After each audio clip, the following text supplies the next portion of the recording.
Sir నమస్కారం sir. నమస్తే అండి.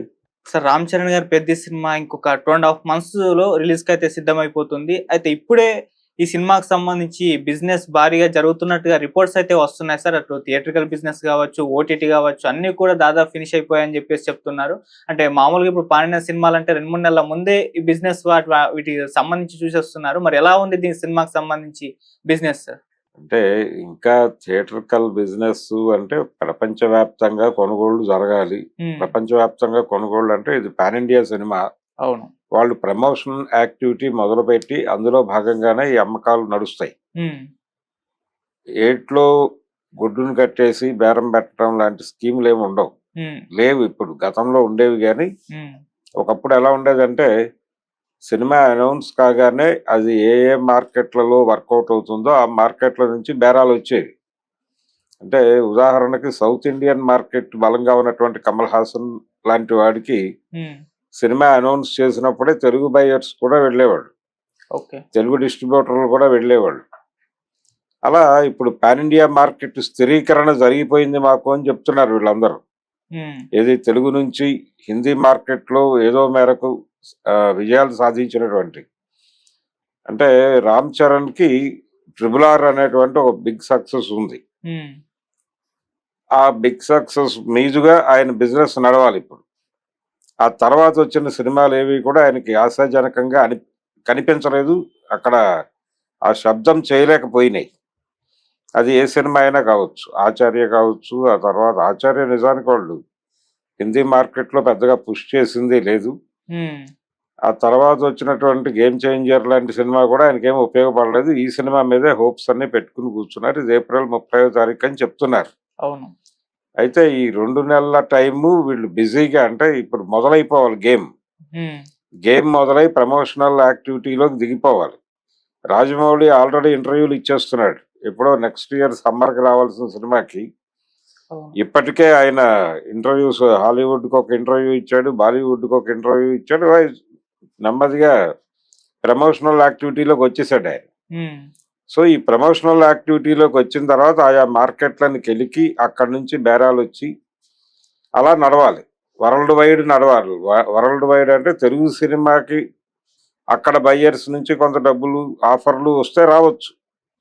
పెద్ద సినిమాకి సంబంధించిన ఆఫర్లు వస్తే వచ్చి ఉండొచ్చు. ఆఫర్లన్నీ క్యాలిక్యులేట్ చేసి వీళ్ళు ఏదో ఫిగర్ చెప్తున్నారు 500 కోట్లు ఇలాగే.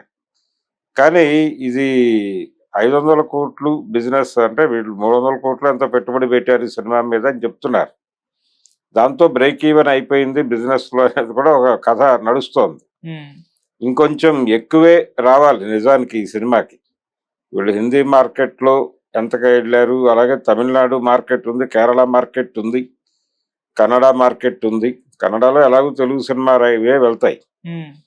ఇలా క్యాలిక్యులేట్ చేసుకుంటే ఇండియన్ మార్కెట్లో ఎంత వర్కౌట్ అయింది, విదేశాల్లో ఎంత వర్కౌట్ అయింది. ఓటీటీలను కలుపుతున్నారు కానీ ఓటీటీలను కలపాల్సిన అవసరం ఉండదు. ఓటీటీ కూడా బిగ్ రేంజ్ లోనే పెడుతుంది. అంటే సినిమా ఒక మూడ్ క్రియేట్ చేసింది. ఈ సినిమా డెఫినెట్ గా బాగుంటుంది అనేటువంటి ఒక మూడ్ అయితే క్రియేట్ చేయగలిగారు. ఆ పాట నుంచి బయటకు పంపించినటువంటి ఇప్పటి వరకు వాళ్ళు పంపు చేస్తున్నటువంటి ప్రమోషనల్ కంటెంట్ నుంచి ఒక ఎక్స్పెక్టేషన్ అయితే క్రియేట్ చేయగలిగారు. ఈ ఎక్స్పెక్టేషన్స్ మీద బిజినెస్ జరిగితే ఇది చిన్న ఫిగరే ఇప్పుడు వాళ్ళు చెప్తున్నది. ఇంకొంచెం బిగ్ స్కేల్లోనే వెళ్లాల్సిన పరిస్థితి ఉంది. రెండోది ఈయనకి గ్లోబల్ మార్కెట్ ఉంది అనే ప్రచారం కూడా ఒకటి ఉంది. ఈ గ్లోబల్ మార్కెట్ కి ఎలా వెళ్తారు వీళ్ళు అంటే సినిమా అనేది ఇప్పుడు మార్కెటింగ్ మీద ఆధారపడి ఉన్న కంటెంటే. హీరోని ఆ లెవెల్లో ఒక సినిమా ఏదైనా ప్రొజెక్ట్ చేస్తే నెక్స్ట్ అక్కడికి తీసుకెళ్ళాలి. ప్రతి ప్రయత్నము అక్కడికి సాగాలి. అలా సాగకపోతే పెట్టుబడి వర్కౌట్ అవ్వదు. హీరోకి ఆ ముందు సినిమా కంటే తక్కువ డబ్బులు ఇవ్వలేరు కాబట్టి ఖచ్చితంగా ఆ హీరోతో వెళ్ళాలి అనుకున్నప్పుడు బిగ్గర్ మార్కెట్ టార్గెట్ చేయకపోతే కుదిరే వ్యవహారం కాదు. ఇది అన్ని భాషల్లోకి తర్జుమా చేయటం అనే ఒక ప్రోగ్రామ్ లోకి ఇప్పుడు సినిమాని తీసుకెళ్తున్నాడు ఆయన రాజమౌళి. అంటే ఎక్కడికక్కడ లోకల్ లాంగ్వేజెస్ లోకి తీసుకెళ్ళాలి, 600 భాషల్లోకి తీసుకెళ్తాం అన్న పద్ధతిలో వాళ్ళు ఏదో మాట్లాడుతున్నారు. సో ఈ విస్తరణకి సంబంధించినటువంటి కొంత రూట్ మ్యాప్ ఆల్రెడీ ఉంది. RRR నుంచి మొదలైన రూట్ మ్యాప్ ఇది. 2 నెలల టైం ఉంది. 2 నెలల టైంలో సో ట్రిపుల్ ఆర్ తర్వాత కొంత హోప్ఫుల్ గా వస్తున్నటువంటి రామ్ చరణ్ సినిమా కాబట్టి దీన్ని కూడా ఆ లెవెల్లో పుష్ చేయాలి. ఆ లెవెల్లో పుష్ చేస్తుంటే ఇది చిన్న ఫిగర్. ఇప్పుడు వీళ్ళు చెప్తున్నది పెద్ద గొప్ప ఫిగర్ అని నేనైతే అనుకోవడం లేదు. సో ఇంకా పెద్ద బిజినెస్ చేయాలి. వాళ్ళు టార్గెట్ 5,000 కోట్లు అని చెప్తున్నారు. 5,000 కోట్లు ఎవరు? రాజమౌళి వాళ్ళు. అవును. కాబట్టి దానిలో కనీసం సగానికైనా వెళ్ళగలిగి ఉండాలి. ఓకే. అందుకని బిజినెస్ కి సంబంధించి ఇదే ఫైనల్, లేకపోతే ఇది స్పెక్యులేషన్ అనే అనుకుంటున్నాను. అంటే ఇంతకు ముందు సినిమా మీద కాలిక్యులేట్ చేసి ఆ పద్ధతిలో పెడుతున్నారు, కానీ ఇది కాదు. ఇప్పుడు బిగ్ మార్కెట్ కి వెళ్ళాలి. ఆ బిగ్ మార్కెట్ కి వెళ్ళాలంటే వీళ్ళు అర్జెంట్ గా ప్రమోషనల్ యాక్టివిటీ మొదలు పెట్టాలి. మొదలుపెట్టి హిందీ మార్కెట్ లో ముందు పుష్ చేయాలి సినిమాని. ఒక సినిమాని ప్రాపర్ గా పుష్ చేస్తే ఏ రేంజ్ వసూళ్లు సాధించవచ్చో ఆల్రెడీ లిటిల్ హార్ట్స్ లాంటి చిన్న సినిమాలు మనకి చెప్పినాయి. చిన్న సినిమా అయినప్పటికీ ప్రమోషన్ మీద ఎక్కువ శ్రద్ధ పెడితే, రాజు వెడ్స్ రాంబాయి చేసింది కూడా అదే. పర్టికులర్ గా ఈటీవీ విన్ నుంచి నడుస్తున్నటువంటి కార్యక్రమాలు ఇవే. వాళ్ళు ప్రమోషన్ మీద చాలా ఎక్కువ శ్రద్ధ పెడుతున్నారు. విపరీతమైనటువంటి పుషింగ్ నడుస్తోంది. ఆడియన్స్ లోకి సినిమాని తీసుకెళ్ళడానికి చాలా రకరకాల వ్యూహాలు పన్నుతున్నారు వాళ్ళు. ఇప్పుడు శివాజీతో వాళ్ళు చేస్తున్న సినిమా కూడా అది ముందు ఓటీటీ అన్నారు, ఇప్పుడు థియేటర్కల్ రిలీజ్ కూడా ఉంది. అవును.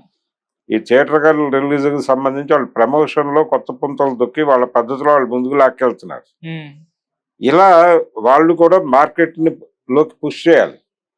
తమిళనాడు మార్కెట్ లో ఏదో ఒక ఈవెంట్ చేసేస్తే సరిపోతుంది, హిందీ మార్కెట్ లో ఒక ఈవెంట్ చేస్తే సరిపోతుంది అంటే కుదరదు. మీరు తెలుగు మార్కెట్ లో ఏ లెవెల్ స్ట్రాటజీస్ తో వెళ్తున్నారో అవే స్ట్రాటజీస్ అక్కడ కూడా ఇంప్లిమెంట్ చేయాలి.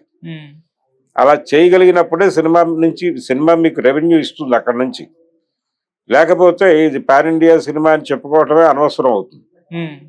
అందుకని సో ఖర్చులు ఆ లెవెల్లో పెడుతున్నారు కాబట్టి, మార్కెట్ మీద దృష్టి ఉంది కాబట్టి, హీరోలకు రెమ్యూనరేషన్ ఆ లెవెల్లో ఇస్తున్నారు కాబట్టి, ఈ ప్రమోషన్ అంతా జరిగిన తర్వాత ఫైనల్ గా ఏమొచ్చింది అవుట్పుట్ అనేది క్రైటీరియా.